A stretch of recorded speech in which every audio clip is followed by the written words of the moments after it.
এক জঙ্গলের পাশে এক নেককার লোক বাস করতেন। তার কাছে 3টি প্রাণী ছিল, একটি মর্গ, একটি গাধা এবং একটি কুকুর। মর্গটি ভোরে ডেকে সবাইকে নামাজের জন্য জাগিয়ে দিত। গাধাটি পানি বহন ও জিনিসপত্র আনা নেওয়ার কাজ করত, আর কুকুরটি বাড়ি পাহারা দিত। হঠাৎ একদিন একটি শিয়াল এসে তার মর্গটিকে খেয়ে ফেলল। বাড়ির সবাই খুব মন খারাপ করলো, কিন্তু সেই নেককার লোকটি বললেন, হয়তো এর মধ্যেই কোনো কল্যাণ লুকিয়ে আছে।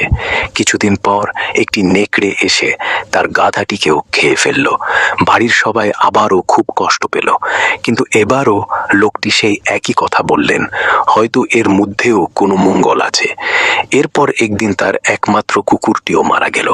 বাড়ির সবাই নিরাশ হয়ে পড়ল, কিন্তু লোকটির মুখে সেই একই বাক্য, হয়তো এর ভেতরেও কোনো রহমত আছে। সেদিন রাতে এক অদ্ভুত ঘটনা ঘটল।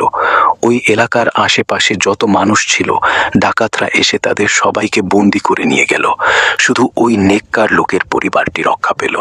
বন্দি হওয়ার কারণ ছিল, সবার বাড়িতে বিভিন্ন গৃহপালিত পশু পাখি ছিল।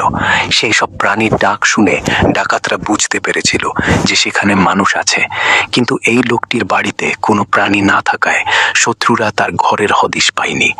প্রিয় পাঠক, আমরা অনেক সময় ছোটখাটো বিপদে পড়লে হতাশ হয়ে যায়, কিন্তু আমরা জানি না আল্লাহ হয়তো সেই ছোট বিপদের বিনিময়ে আমাদের বড় কোনো বিপদ থেকে বাঁচিয়ে দিচ্ছেন। আল্লাহ যা করেন তার মধ্যেই আমাদের জন্য আসল কল্যাণ থাকে। আল্লাহর ফয়সালার উপর যে সন্তুষ্ট থাকে, অদৃশ্য কোনো রহমত তাকে বড় বিপদ থেকে রক্ষা করে। আল্লাহ তাআলা বলেন, তোমাদের কাছে হয়তো কোনো একটি বিষয় অপছন্দনীয়, অথচ তা তোমাদের জন্য কল্যাণকর। আবার কোনো একটি বিষয় হয়তো তোমাদের কাছে পছন্দনীয়, অথচ তা তোমাদের জন্য অকল্যাণকর। আসলে আল্লাহই সবচেয়ে ভালো জানেন, তোমরা জানো না। সূরা বাকারা আয়াত 200। এই গল্পটা পড়ে শুনে মনে হয় সত্যি আল্লাহর